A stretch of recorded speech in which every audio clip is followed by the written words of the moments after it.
که چشمش میخوره به این ماره میاد و عینه و خر درش میداره و با یه نخ سگی میبندتش به پشت این مار بدبخت و حالم بهش میخنده.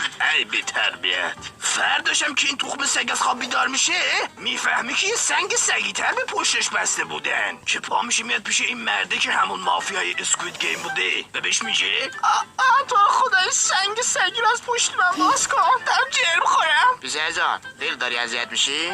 خب پس چرا مار بدبخت و بستی به سنگ؟ هر وقت ماره رو پیدا کردی سنگشو باز کردی اون وقت منم تو رو باز میکنم. برای همینم غلامرضای بدبخت راه میفته با همون سنگ بره طرف جنگل تا ماره رو پیدا بکنه سنگشو باز بکنه. کنزا میبینه مار بدبخت زیر فشار سنگ مرده بوده. من به خاطر اینکه زده بود خار پدر ماره رو خفیف کرده بوده غمگین میشد زار گریه.